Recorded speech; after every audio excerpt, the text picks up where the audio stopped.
Gestão na CBN, com Adilis Maia. Oi, Adilis, bom dia. Bom dia, Cláudia, bom dia, ouvintes. Nós contamos sempre com a ajuda dos nossos ouvintes aqui nas colunas e a gente tem uma ouvinte que disse o seguinte, que ela tem uma empresa de 10 funcionários, a gente não sabe qual que é o ramo, mas eu acho que independe, né? Cada um tem a sua função, ela já deixou claro isso. Mas como ela está perguntando assim, como que ela pode organizar o processo de acompanhar a empresa? Porque são setores diferentes.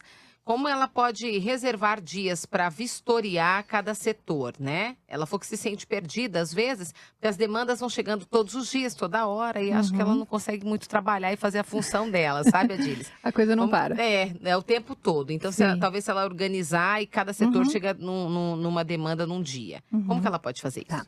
É claro que eu vou trazer aqui algumas sugestões de modo geral, né? Mas é importante adequar de acordo com o segmento também. Mas o primeiro passo muito importante, Cláudia, é ela ter clareza de qual é o padrão de processo que precisa existir para cada setor. Tá. Porque dentre as etapas, né, do que precisa ser feito, do que é o negócio dela, ela precisa ter clareza de qual que é o padrão esperado. Porque com esse padrão esperado é o que ela vai treinar o colaborador. Então, mesmo que seja de uma forma simples, mas ela ter isso anotado, qual é o caminho, qual é o passo a passo, para que quando ela vai treinar e quando acontece uma substituição, ela não fique todas as vezes partindo do ponto do zero. Né? Porque estando descrito, fica mais fácil para a gente conseguir, ela conseguir fazer o monitoramento.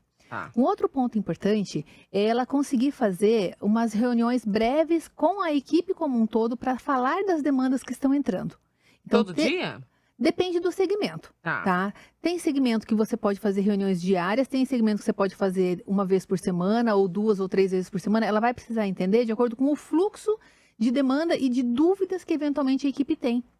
Porque quando você coloca todo mundo junto para fazer uma breve reunião de alinhamento das demandas, todo mundo tem a oportunidade de falar como que está andando o seu trabalho, o que eventualmente está enroscando, quais dúvidas que tem, quais dificuldades que tem.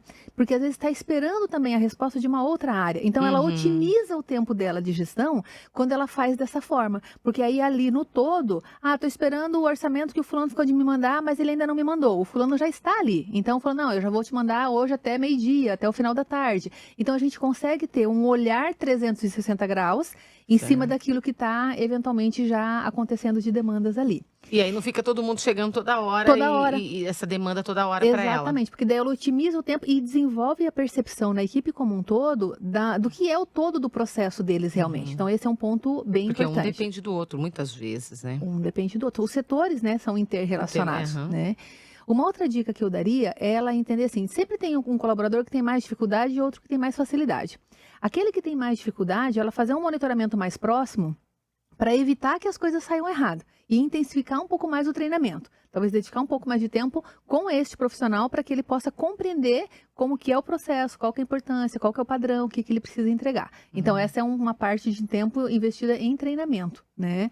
Ou muitas vezes ela executa e pede para a pessoa observar, para a pessoa entender o racional, né? Não adianta só falar, e a gente sempre fala, o óbvio precisa ser dito. Então, eventualmente, ela fica perdendo um certo tempo ali, mas não é um perder, é um investir, né?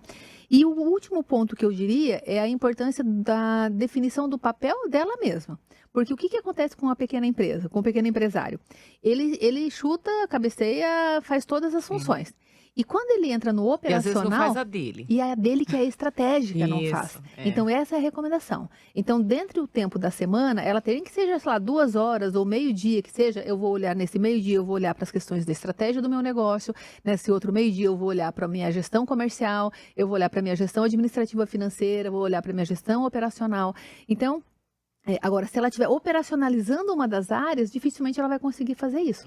Então, eu sempre falo que tem o ponto da virada, que é o momento em que quem está como dono de negócio precisa considerar que ele precisa sair do operacional, colocar alguém para dar o suporte, mesmo que seja um estagiário, eventualmente se a pessoa não tem condição de fazer uma contratação definitiva, mas que naquele tempo que a pessoa está ali assessorando, ela consiga ter um olhar realmente de gestão. Certo. Porque se não tiver ninguém olhando para a gestão, ninguém olhando para o estratégico, ela vai acabar percebendo que as coisas não deram certo porque o cliente reclamou, ou porque não entregou, ou porque está perdendo a oportunidade. E como gestora, ela se sente culpada, talvez, né? Às vezes, ou exausta por estar fazendo tudo, ou tentando fazer tudo. É porque, na realidade, assim, ó, existe um limite de crescimento com a estrutura que cada empresa tem.